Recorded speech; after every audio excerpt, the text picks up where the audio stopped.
गोपाल गोपाल गोपाल देवकी नंदन गोपाल गोपाल देवकी नंदन गोपाल गोपाल. बाबा नमस्कार.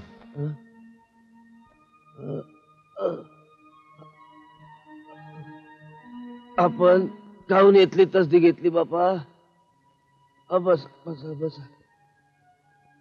गोपाल आपला एक एक मिनिट लाख मोलाचं बापा.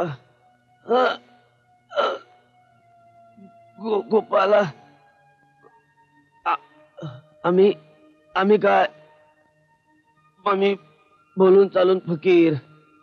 आपला केवढा अधिकार गोपाल. आमचा अधिकार 2 दिवसांचा. उद्या खुर्चीवरनं खाली उतरलं की कोण विचारणार आम्हाला? गोपाल आपला अधिकार अजरामर आहे. देवकी नंदन आपण आले. आमची चिंता सरली बापा धर्मशालेची. गुणवंतराव कागूद आणतो बाबा. गोपाल धर्मशाळेच्या कामाची चिंता आपण करू नका. ते पुढे केव्हाही करता येईल. आपण आज विश्रांती घ्या. छे काहून पुढे काहून अवघड तयार आहे. आता निस्ता आमचा अंगुठा उठवून घ्या कागदावर. गुणवंतराव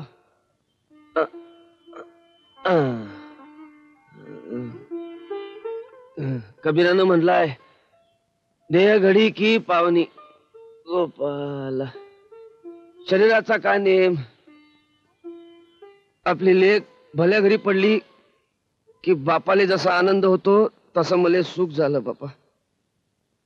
बरेच दिवसाचं माझ्या मनात होतं. आता हे धर्मशाला आपल्या संस्थाला जोडून घ्या. आणि एक करा. सांगा बाबा. तुमच्या मनात काही ठेवू नका. पंढरपूरच्या धर्मशालेत लेक राहिले वसतिगृह आहे. यात्रेच्या वेळी हरिजन राहतात तर ती एरवी लेकराईले अभ्यास करू द्या. तुम्ही अभ्यास केला कुळथोर केलं बापा. लेकराईले अभ्यास करू द्या. लई लई मोठं उद्या त्याईले. लई मोठं उद्या त्याईले. लई मोठं उद्या. बाबा आम्हा दलितांच्या मुलांसाठी तुम्ही पंढरपूरची धर्मशाळा माझ्या दलित बांधवांना दान केलीत. माझा समाज आजन्म ऋणी राहील. तुम्ही दुसरं काही घेणार नाहीत म्हणून तुमच्यासाठी मी या 2 घोंगड्या आणल्या आहेत. देवकी नंदन गोपाल. त्यांचा आपण स्वीकार करावा. देवकी नंदन गोपाल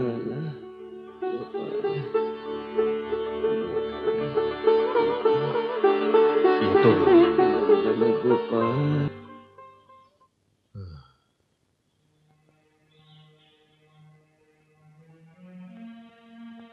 बाबासाहेब मला वाटतं तुम्ही तुमची तब्येत एखाद्या मोठ्या डॉक्टरना दाखवून त्यांच्याकडूनच ट्रीटमेंट घेतलेली बरी. म्हणजे मी समजलो नाही. मला वाटतं डॉक्टर तुमच्या वैद्यकीय ज्ञानावरचा विश्वासच उडायला दिसतोय. नाही माझ्या ज्ञानावर पूर्ण विश्वास आहे.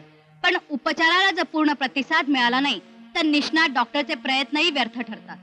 पण डॉक्टर तुम्ही दिलेले औषध मी वेळच्या वेळी जाऊ देत. तुम्ही स्वाद कशाला. जो आजार कधीच बरा होणार नाही त्याची सवयच करायला हवी मला. निराश होऊ नका बाबासाहेब. मी तुम्हाला बरं करेन. पण औषधाबरोबर सक्तीची पूर्ण विश्रांती घ्यायला मी तुम्हाला सांगितलं होतं ना. पण अजूनही तुमच्या चर्चा भेटीगाठी चालूच आहेत. पण डॉक्टर हल्ली मी भेटीगाठीचं प्रमाण फार कमी केलंय. नुसतं कमी करून चालणार नाही. उद्या तुमचं काही बरं वाईट झालं तर तुम्हाला बघायला जवळचं तुमच्या कुणी आहे का? साहेब हा? पुण्याहून काही मंडळी आपल्या भेटीसाठी आले आहेत. हे बघ त्यांना बसायला सांग. मी आलोच. रत्तो बाबासाहेबांना भेटायला मनाई केलंय डॉक्टरांनी असं जाऊन सांग सर्वांना. ती मंडळी फार दुरून आली आहेत डॉक्टर. अहो मग जातील परत. रत्तो डॉक्टर सांगतो मी त्यांना तसं. बाबासाहेब आपल्या भेटीसाठी आलेल्या मंडळींची मी वैरीण नव्हे. पण आपल्यासारख्या नामवंत पुढाऱ्याची मी डॉक्टर आहे. आणि आपली सर्वतोपरी काळजी घेणं हे मी माझं कर्तव्य समजते. आपण जर मला सहकार्य दिलं तर माझ्या प्रयत्नाला पूर्ण यश येईल याची मला खात्री आहे. येते मी.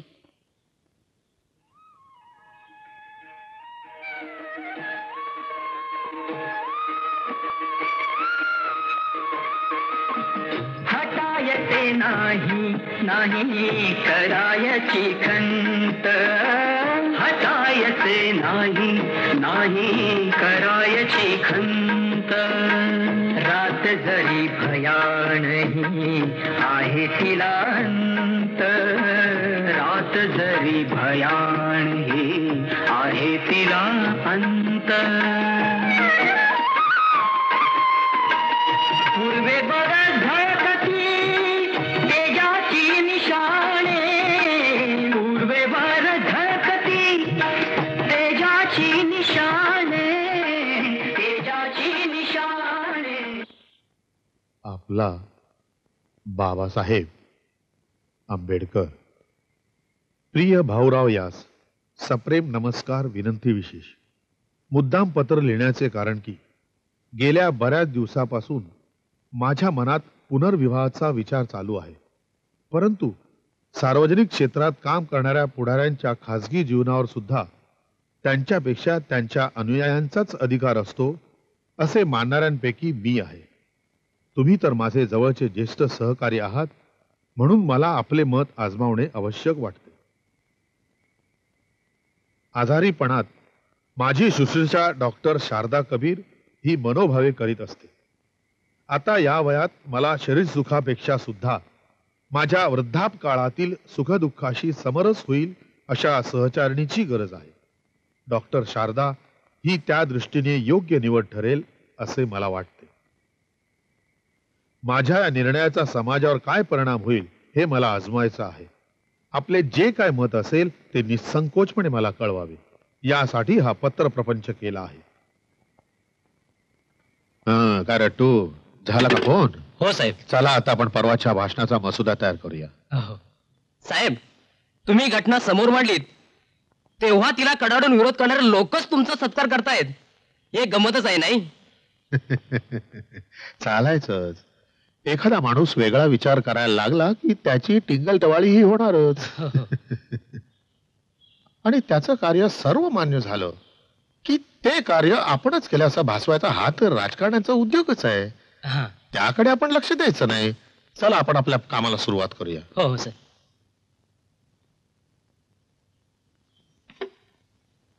घ्या लिहून. ही घटना निर्माण करण्यास सहाय्य करणाऱ्या घटना समितीवरील सर्व सदस्यांचे मी मनःपूर्वक आभार मानतो. तसं पाहिलं तर या घटना समितीवर माझी निवड झाली हीच एक आश्चर्याची गोष्ट आहे. या घटनेत गुंफलेली तत्वे ही चालू पिढीची आणि या सभागृहाने मान्य केलेली मते आहेत. माणसा माणसातील भेदभाव नष्ट व्हावा आणि उत्कर्षाची संधी सर्वांना मिळावी हा प्रधान हेतू धरूनच ही घटना बनवलेली आहे. या घटनेचे पालन केल्याने आपल्या देशाला लागलेला वंश आणि जातीभेदाचा कलंक लवकरच नष्ट होईल याची मला खात्री आहे. जरा इतिहासाकडे नजर टाकली तर आपल्याला कळेल की वंश, जातीभेद आणि प्रांतभेदानेच आपल्या देशाला पारतंत्र्याच्या बेडीत अडकवले होते. महम्मद घोरीला हिंदुस्थानावर स्वारी करण्यास आमंत्रण देणारा जयचंद हा भारतीयच होता. मोगलांशी लढणाऱ्या शिवाजी महाराजांना विरोध करणारे सुद्धा आपले स्वकीयच होते. आणि शिखांवर ब्रिटिशांनी हल्ला केला तेव्हा आपले राजे स्वस्थ बसले होते. सर्व हिंदुस्थान ब्रिटिशांविरुद्ध संग्राम करण्यास 1857 साली सिद्ध झालेला असताना शीख मात्र स्वस्थ बसून होते. हा इतिहास आहे. प्रांतभेद, जातीभेद यानेच या देशाला पारतंत्र्यात खितपत ठेवले. म्हणूनच या घटनेत या सर्व भेदभावांना दूर ठेवण्याची व्यवस्था केली आहे. राज्यकर्त्यांनी घटना योग्य प्रकारे राबवली तर हे सर्व भेदभाव नष्ट होतील याची मला खात्री आहे. परंतु इथे मला एक इशारा द्यावासा वाटतो. आज आपल्या राजकारणात राष्ट्रहितापेक्षा पक्षहिताला प्राधान्य देण्याची प्रवृत्ती बळावत आहे. त्याला आवरण घातल्यास देश अवनतीला जाण्यास वेळ लागणार नाही. राष्ट्रहिताला प्राधान्य देऊन आपल्या आर्थिक आणि सामाजिक हिताकरता करावयाचा झगडा आपल्याला आपल्या घटनेच्या चौकटीतच करायचा आहे. तसे न झाल्यास अराजक अटळ आहे. रक्ताचा शेवटचा थेंब शरीरात असेपर्यंत आपण आपले स्वातंत्र्य टिकवण्याचा निर्धार केला पाहिजे. हे पहा, मी पूर्ण विचारांतीच 14 ऑक्टोबर ही धर्मांतराची तारीख ठरवून या नागपुरात पाय ठेवला आहे. धर्मांतराला आमचा संपूर्ण पाठिंबा आहे. बाबासाहेब, आमचं एवढंच म्हणणं आहे, ते घाईघाईनं करण्यापेक्षा सार्वजनिक निवडणुकीनंतर केलं तर. 14 ऑक्टोबर ही धर्मांतराची तारीख उद्यावर आलेली असताना आज तुम्ही मला हे सांगता. मोठ्या आशेनं आलेल्या त्या हजारो लोकांना मी कोणत्या तोंडानं सांगू की निवडणुकीनंतर धर्मांतर करूया म्हणून? बाबासाहेब, सारी दलित जनता तुम्हाला पुढारी मानते. ते तुमचं ऐकतीलच. ऐकतील ना, म्हणून मी त्या भोळ्या भाबड्या जनतेच्या भावनेशी खेळू? पुढारी होणं इतकं सोपं नाही. ते काय नाही, धर्मांतर हे मला निवडणुकीपेक्षा फार महत्वाचं वाटतंय आणि ते मी उद्याच करणार.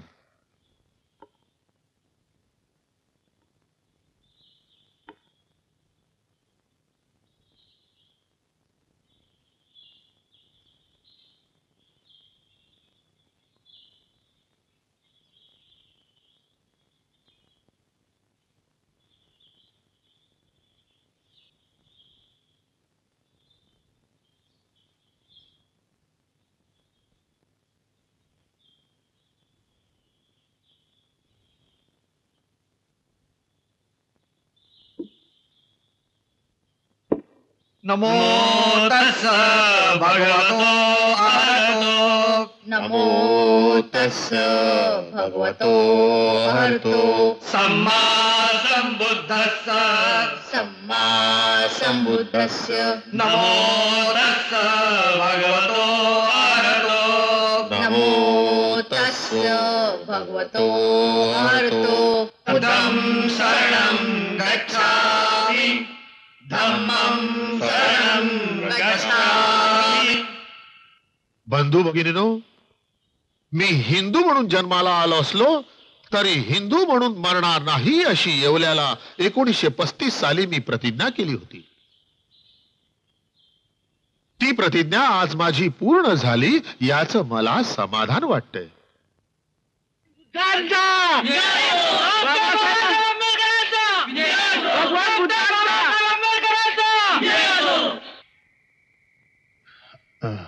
साहेब, बरं वाटत नाही? हो. हा? नाही, सुदामा म्हणाला होता हा? आपण काही जेवलं नाहीत म्हणून. भूक नाही का? भूक आहे ना, पुस्तकांची. हे बघा, हा. धम्म आणि बुद्ध यांच्या टंकलिखित प्रती, हा.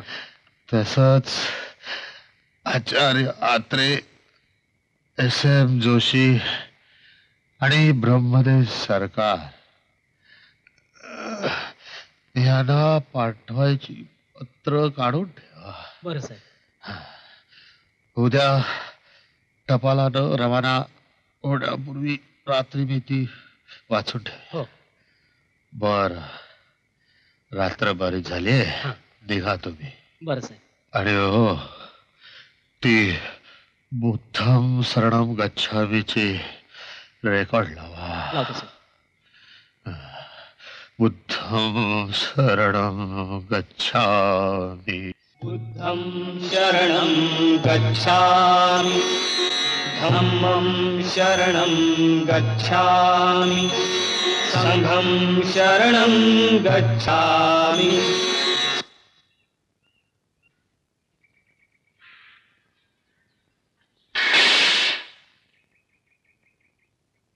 साहेब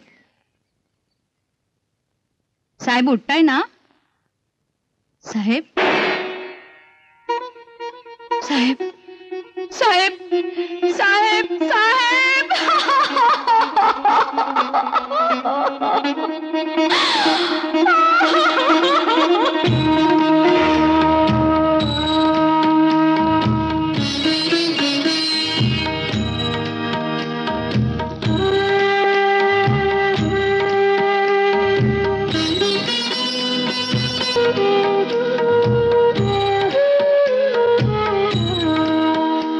जय भीमा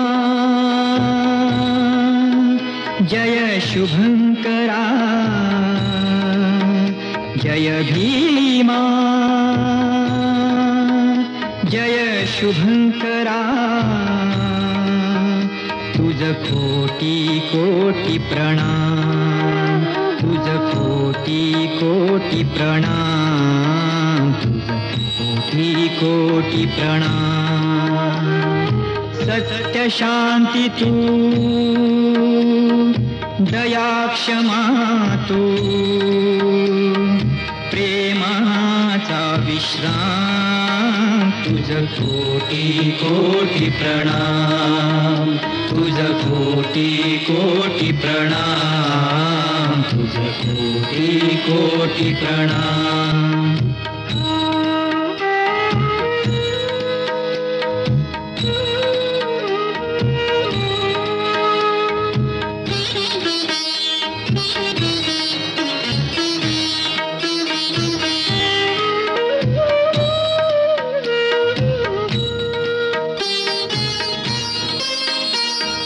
जीवन आहे सर्वांसाठी